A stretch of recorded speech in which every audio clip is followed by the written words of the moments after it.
ele disse, né, que chegou o tempo, né, o ano do favor do Senhor, chegou o tempo da graça do Senhor. Então hoje eu quero compartilhar com você nessa noite sobre o que você precisa saber para viver debaixo do favor de Deus. Eu fiz uma pergunta na segunda-feira no nosso treinamento de líderes, a diferença da lei e a graça, quem poderia definir lei e graça para nós, né? E a gente teve um pouco de dificuldade de chegar numa definição. Então eu entendi que apesar de eu falar muito de graça e explicar, ainda a gente não entendeu bem ainda, né? A gente precisa de caminhar e aprender mais desse princípio. Então eu resolvi estar pegando mais firme sobre essa questão que é crucial na Bíblia. A Bíblia ela tem duas grandes divisões que você conhece, Antigo e Novo Testamento, mas mais do que isso, ela tem duas alianças que são primordiais nós entendermos elas, que são a aliança da lei, né, feita através de Moisés, e a aliança da graça feita através do sangue de Jesus. Se a gente não entender isso, não vai influenciar na sua salvação, mas vai influenciar no seu relacionamento com Deus. Você corre o risco de relacionar com Deus no tempo da graça, no tempo da nova aliança, no tempo do ano do favor do Senhor, no tempo da graça, como se você estivesse vivendo lá no antigo. E aí vai ter uma confusão na sua mente e talvez você vai deixar de receber as bênçãos da graça, do favor de Deus, isso é, as bênçãos que Jesus já conquistou na cruz, porque você vai querer viver pelos seus méritos baseado na lei. Então hoje eu quero te falar algumas coisas que você precisa saber para viver debaixo do favor de Deus, para experimentar esse ano aceitável do Senhor. Então quando Jesus, aqui nesse texto, ele entrou na sinagoga, né, dos judeus, onde eles faziam os cultos deles ali, assim como nós cultuamos aqui, eles lhe deram então o rolo das escrituras. Naquela época, né, não tinha uma Bíblia assim, mas eram os rolos, né, da escritura, que eles iam abrindo aquele rolo e ia lendo as escrituras que eles tinham na época. E sabe onde Jesus leu isso que está registrado em Lucas? Ele leu exatamente Isaías 61. E ao ler o texto de Isaías 61, se você ler lá, eu vou projetar, né, para ilustrar para o nosso aprendizado que eu estou te falando. Você vai ler lá dessa forma: o Espírito do soberano Senhor está sobre mim, porque o Senhor me ungiu para levar boas novas aos pobres. A mesma coisa que nós lemos em Lucas, não é verdade? Só que Jesus estava lendo, fazendo uma leitura, né, do livro de Isaías, justamente nesse capítulo lá na sinagoga. Ele me enviou para cuidar dos que estão com o coração quebrantado, para proclamar liberdade aos cativos e libertação aos prisioneiros, para proclamar o ano do favor do Senhor. Só que aqui completa, você viu? Que lá em Lucas Jesus parou só no versículo 19, quando ele disse assim, é o ano do favor do Senhor, ou o ano aceitável, que seja a sua versão bíblica. Mas aqui em Isaías continua, estou aqui para proclamar o ano do favor do Senhor e o dia da vingança do nosso Deus, para consolar todos aqueles que andam tristes. Então aqui, né, o que Jesus fez? Ele não leu todo o versículo. Por que Jesus parou? Foi de propósito. Eu vou voltar lá em Lucas para você, só para você relembrar, né, do texto e ficar bem claro o que eu estou te apresentando nesta noite, né, lá em Lucas 4,19. O que Jesus fez? Ele parou aqui. Ele cortou o versículo pelo meio, ele não leu todo, e a Bíblia diz que ele fechou o rolo e entregou para eles, né? Por que ele fechou? Porque ele estava falando, esse é o tempo do favor de Deus. Eu vim inaugurar o tempo do favor de Deus, que é o tempo da graça, do ano aceitável. E ele depois ainda concluiu, ele disse, e hoje se cumpriu essa escritura. Aqui em Lucas ele falou isso, olha. Então fechou o livro, devolveu o assistente, sentou-se na sinagoga e todos tinham os olhos fitos nele. E aí ele disse, hoje se cumpriu. Por que se cumpriu? Porque ele tinha vindo, porque Jesus, a graça encarnada, estava ali diante do Senhor. Porque ele veio e ele era a graça. A Bíblia diz que a lei foi dada a Moisés, mas a graça e a verdade vieram, que é o próprio Senhor Jesus. Então, naquele momento, Jesus estava declarando, que um novo tempo estava para iniciar. Ele estava inaugurando o tempo do favor de Deus sobre os homens. E lá no Antigo Testamento, esse ano, do favor de Deus, o ano aceitável, era uma referência ao ano do jubileu, que acontecia a cada 50 anos, segundo Levítico 25, versículo 10. Está registrado lá para nós, sobre o ano do jubileu.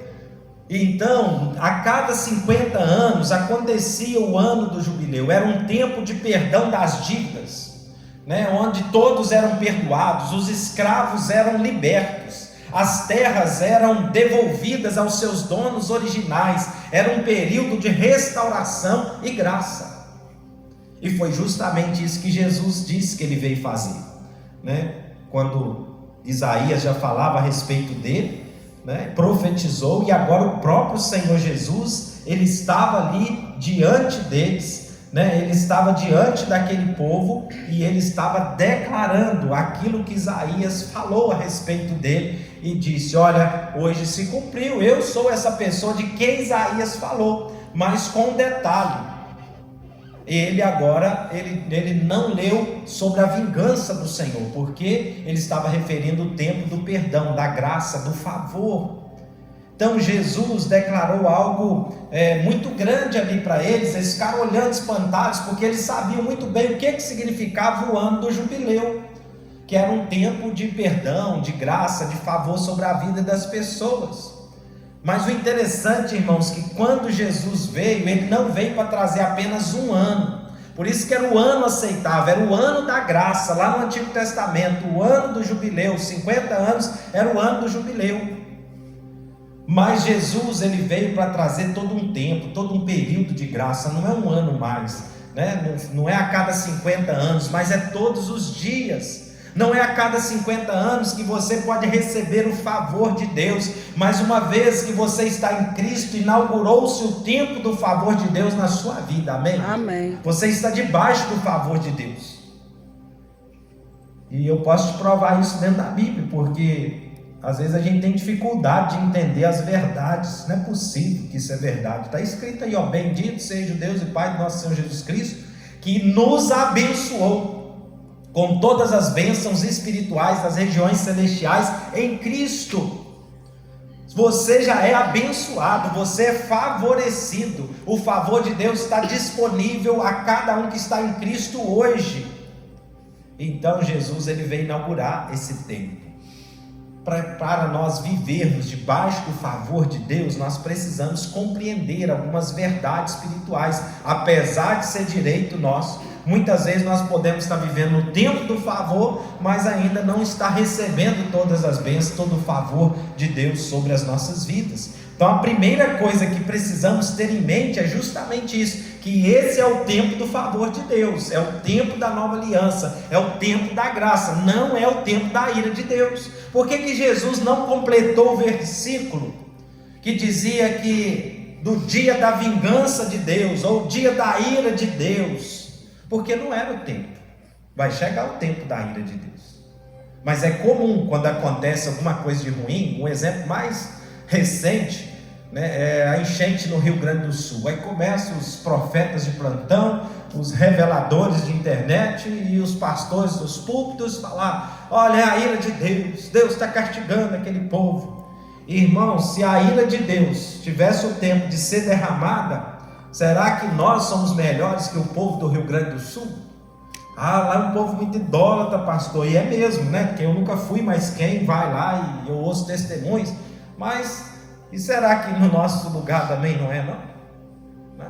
Lá o povo é muito assim, e aqui não é, não? É diferente?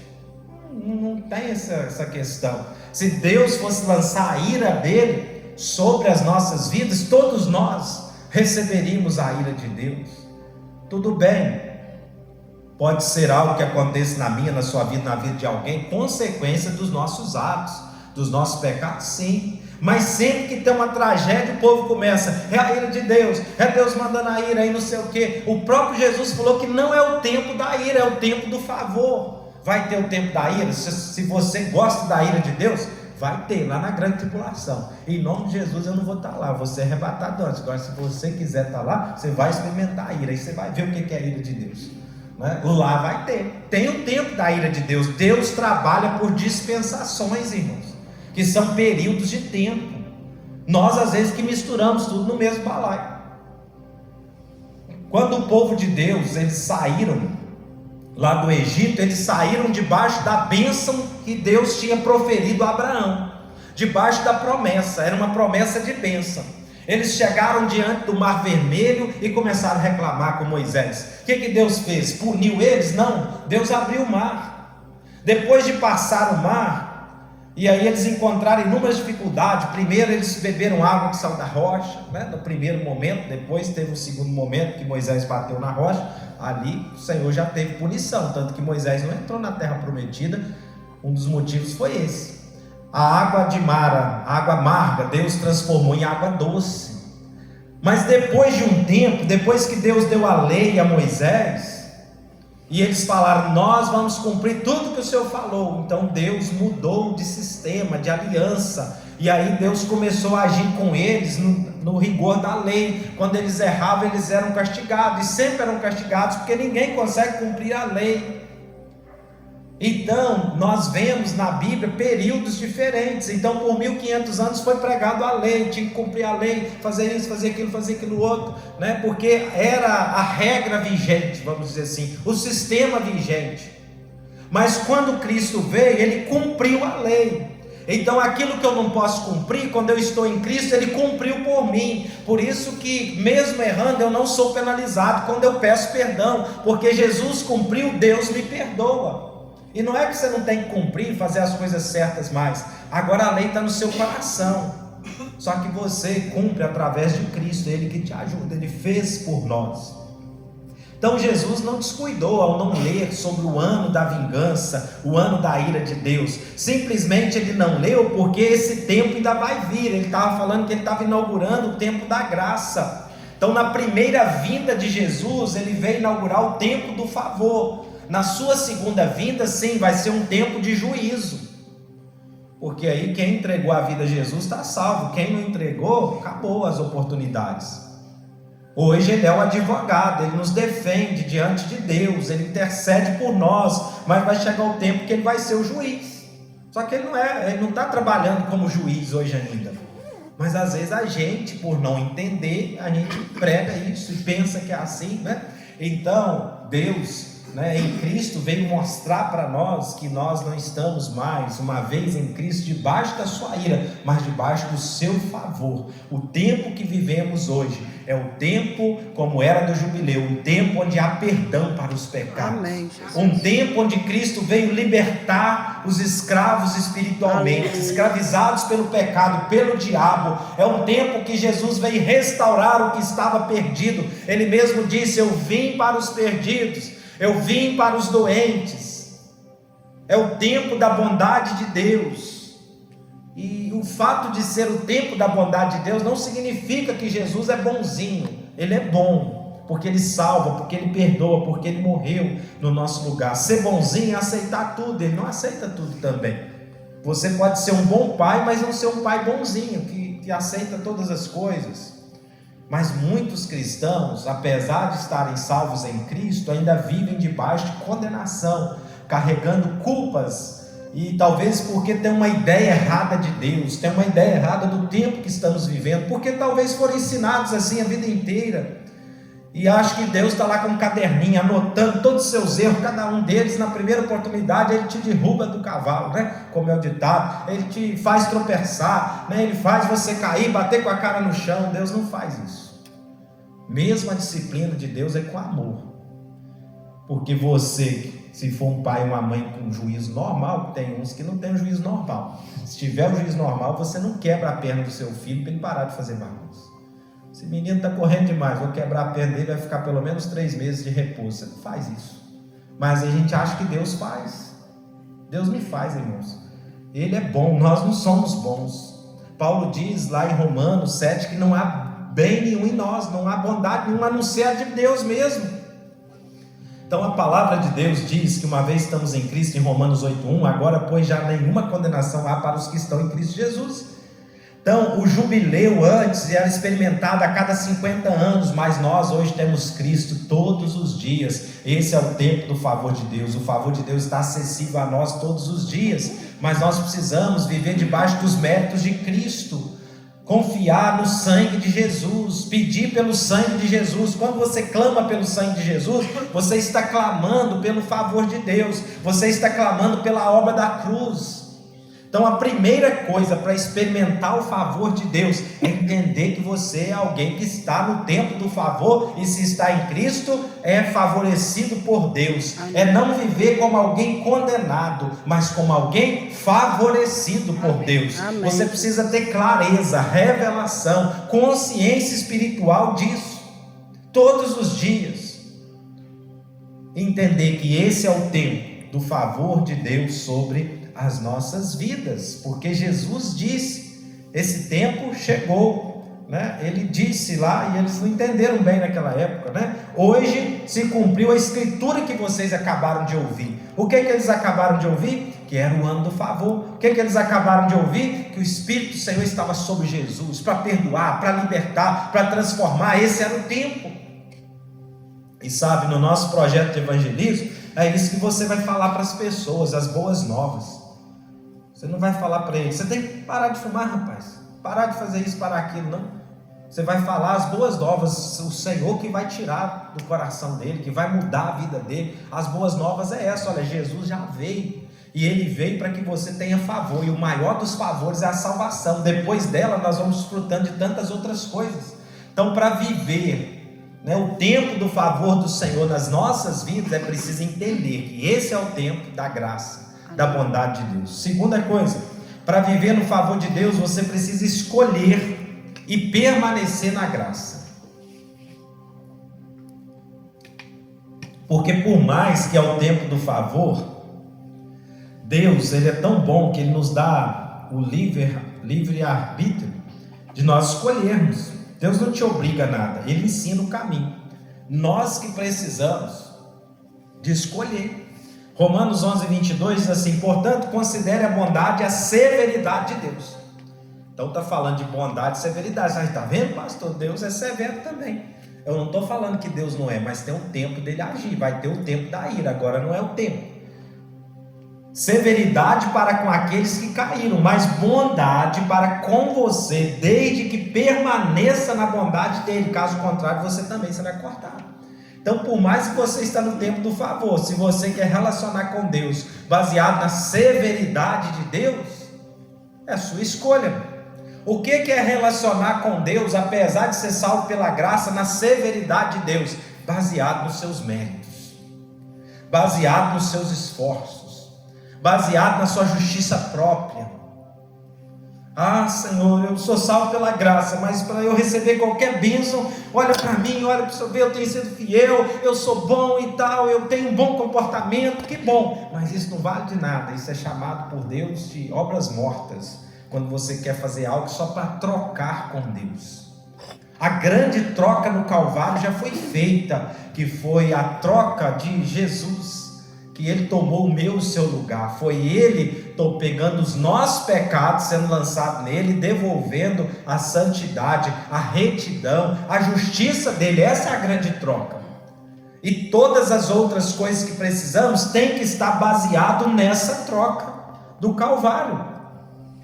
Afinal, a Bíblia é bem clara em nos dizer que aquele que deu o Filho, junto com ele nos deu todas as coisas. Uma vez que houve uma grande troca, que foi a substituição nossa por Cristo, que foi a substituição da nossa vida caída pela vida de Cristo vivendo em nós, que foi a substituição do nosso pecado pela justiça de Cristo, e então todas as coisas também nós temos acesso e serão acrescentadas à nossa vida. Amém? Amém. Mas se eu escolho viver pela severidade de Deus, né? Se eu escolho viver assim, Deus vai permitir.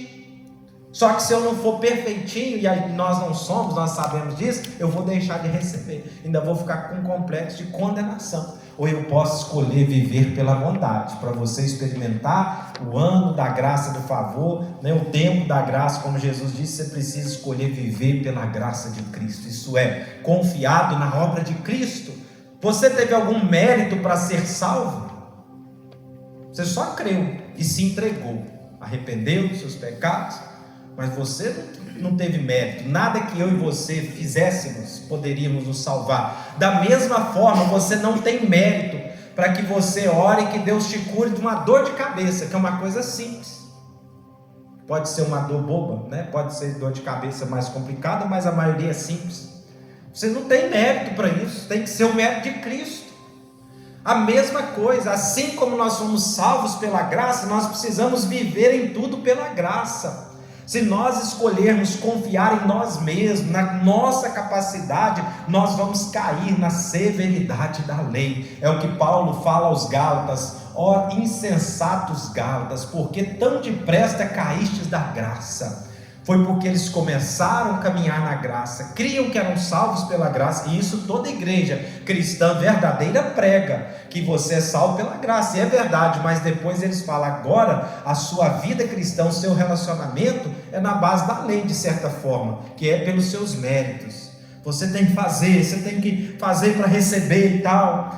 E eu sei que quando eu falo isso, você pensa assim: então não precisa de fazer nada. Não, você vai fazer. A graça não é passividade, mas você não vai fazer para agradar a Deus. Você vai fazer porque Deus já se agradou de você em Cristo.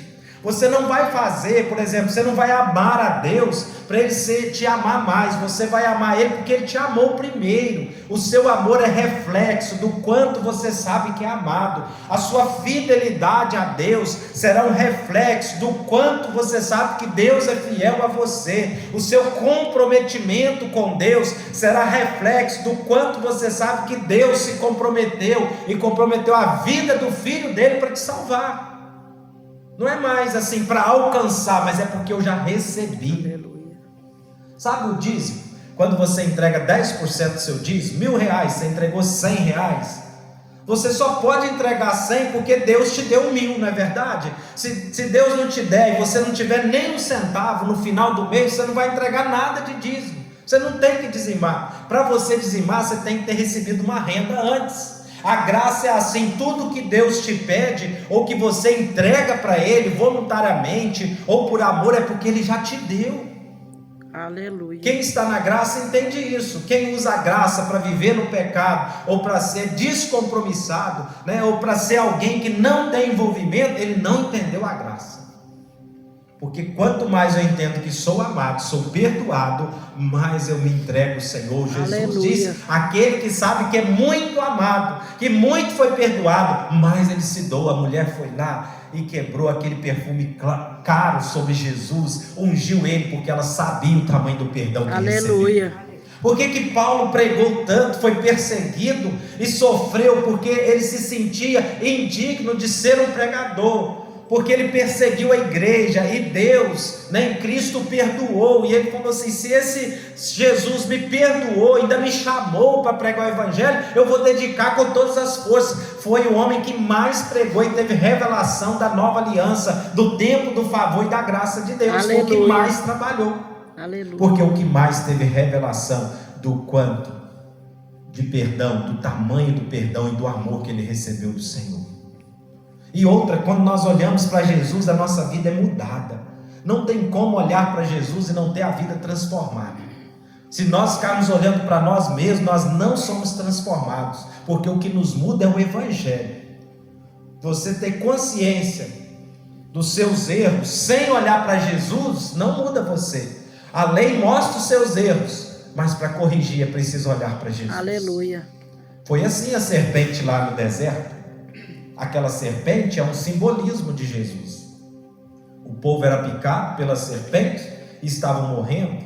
Moisés foi orar ao Senhor. O Senhor falou assim: olha, faça uma serpente de bronze.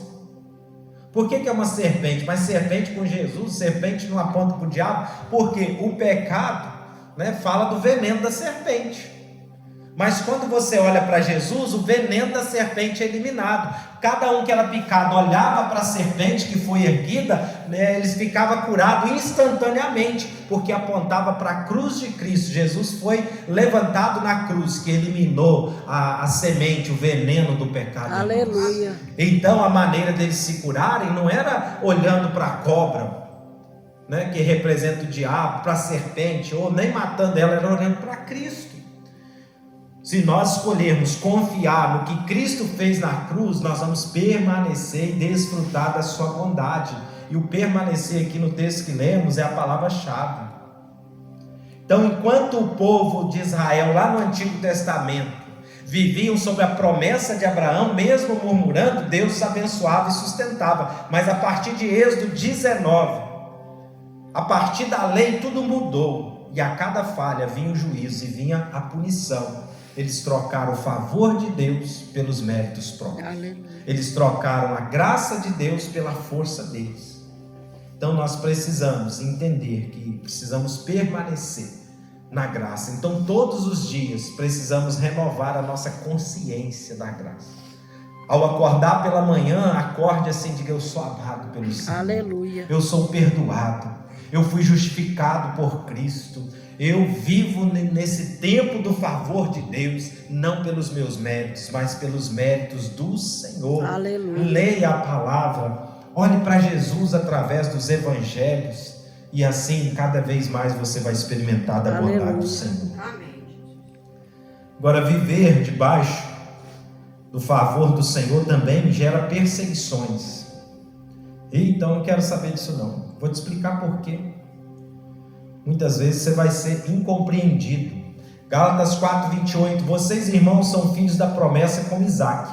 Como naquele tempo o filho nascido segundo a carne perseguiu o filho nascido segundo o Espírito, assim acontece agora.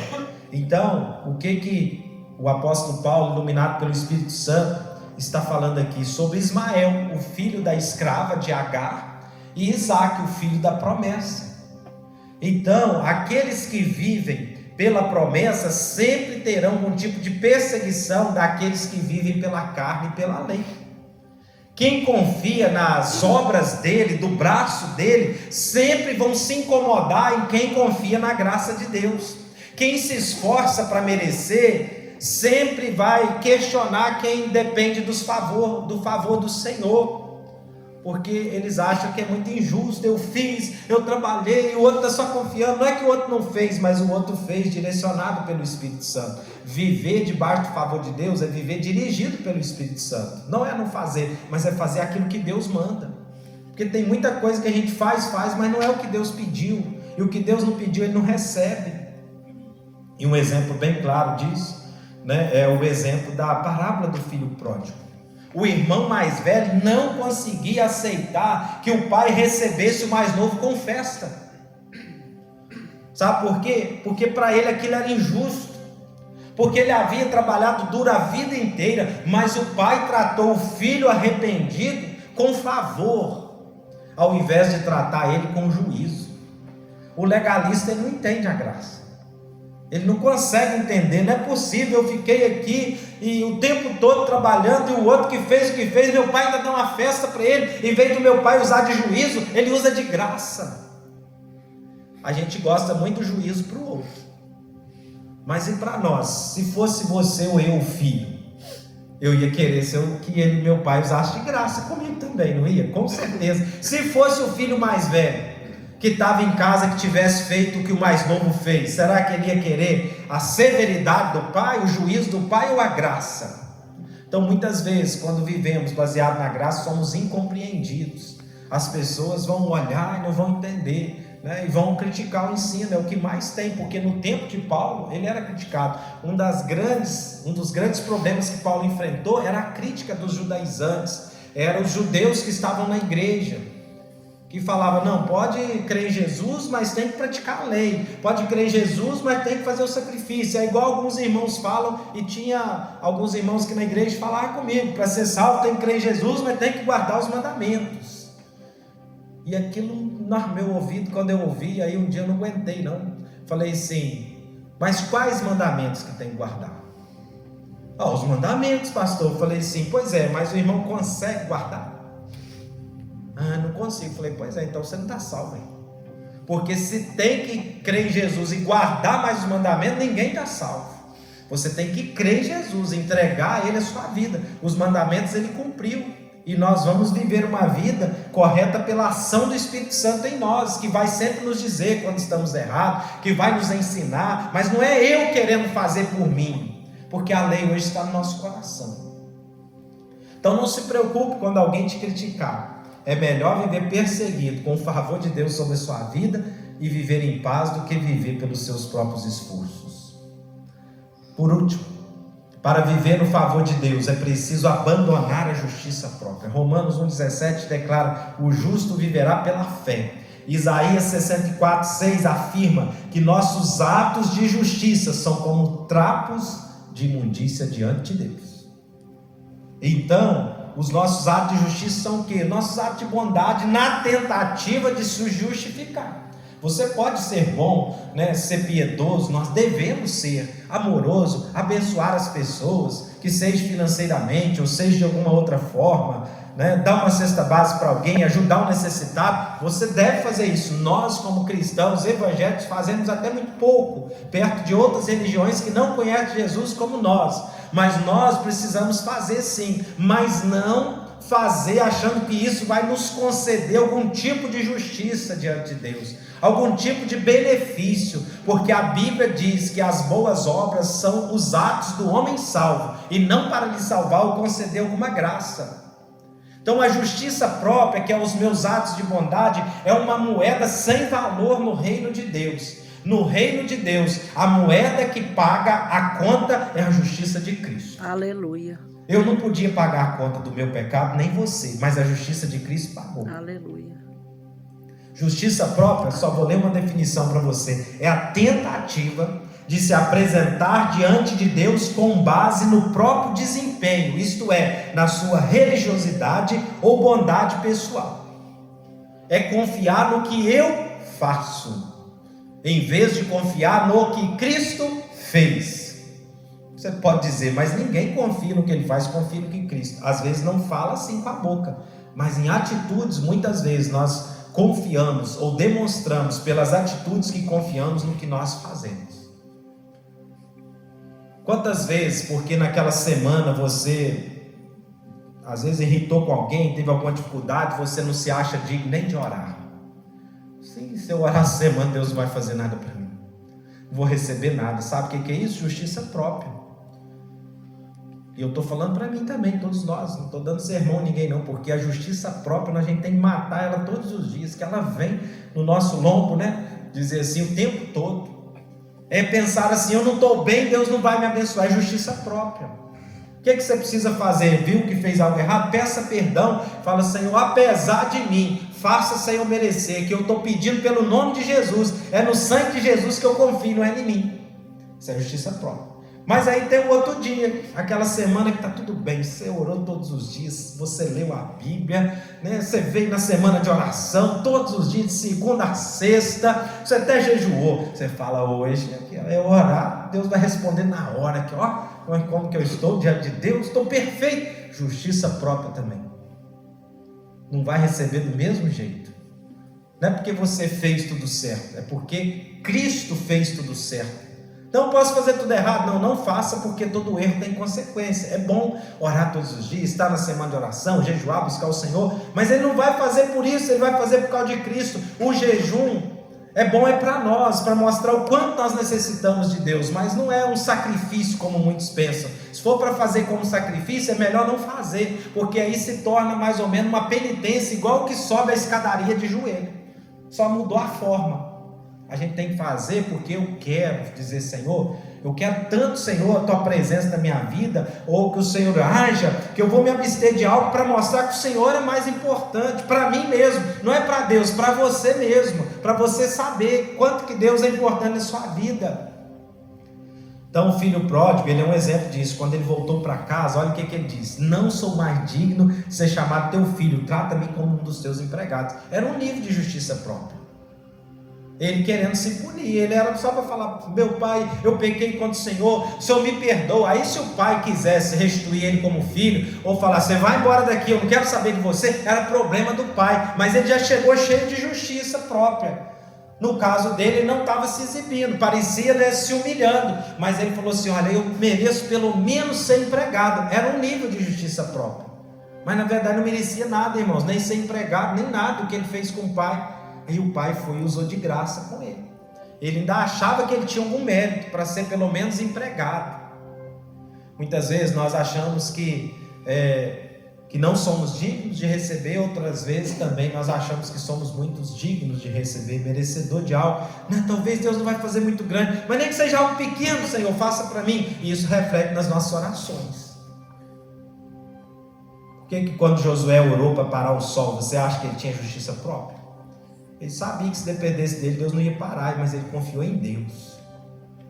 Então tem coisas que você fala assim: eu não vou pedir isso para Deus, não, isso é muito grande. Na verdade, você sabe que Deus tem poder para fazer todas as coisas, mas a gente limita de pedir, porque eu baseio na minha justiça. Falei: eu não estou tão merecedor de algo tão grande, eu não estou nem de algo grande, nem de algo pequeno. Mas o pai não queria tratar ele como empregado, queria tratar como filho. E aí o pai colocou no filho pródigo uma nova veste, sandálias, anel. Você conhece a história, fez uma festa, mesmo sem ele merecer. Isso que é o favor de Deus. Então pare de tentar merecer as bênçãos de Deus. Não pense: eu fiz isso, fiz aquilo, então Senhor, o Senhor tem que me abençoar. Não, a bênção vem pelo que Cristo já fez, já está pronto. Jesus disse na cruz: está consumado, totalmente pago, tetelestai. Então nós precisamos orar todos os dias para abandonar a justiça própria e viver como filhos do Senhor, porque esse é o tempo do favor. Segundo aos Coríntios 6:2 diz: eis agora o tempo aceitável, eis agora o dia da salvação. Então esse é o tempo de viver debaixo do favor. Aleluia. Peça que o Senhor te revele. Eu sei que é algo simples, a graça é simples, o evangelho é simples, mas é profundo. E às vezes é difícil entender, porque nós ouvimos lei a vida toda. Porque o sistema do mundo é um sistema de lei. Você faz, você recebe. Você não faz, você não recebe. No mundo tudo tem uma etiqueta de preço. E se é melhor, o preço é maior. Aí quando você se depara com Deus, que te dá tudo pela graça, mas não é porque não teve preço, teve preço. Jesus pagou o preço. Ele só não cobra o preço de nós, o preço de sangue. Nós temos outros preços de renúncia, de entrega, diferente. E aí nós desconfiamos: será que isso é verdade? Não é verdade. O preço já foi pago. Então você precisa apenas receber. A Bíblia diz: aquele que tem sede, fome, venha, né? E coma e beba, né? De graça, está lá em Isaías. Vamos orar, que o Espírito Santo continue revelando esse tempo da nova aliança no nosso coração, porque isso muda a nossa maneira de viver, de enxergar as coisas. Pai, nós te louvamos, te agradecemos, nós pedimos, Espírito Santo, continue clareando no nosso espírito, falando ao nosso coração, nos trazendo entendimento, Senhor, que nenhuma dúvida fique no nosso coração, fique, ó Pai, no nosso viver diário, mas que a cada dia essa revelação seja renovada pelo Teu Espírito Santo, ó Deus.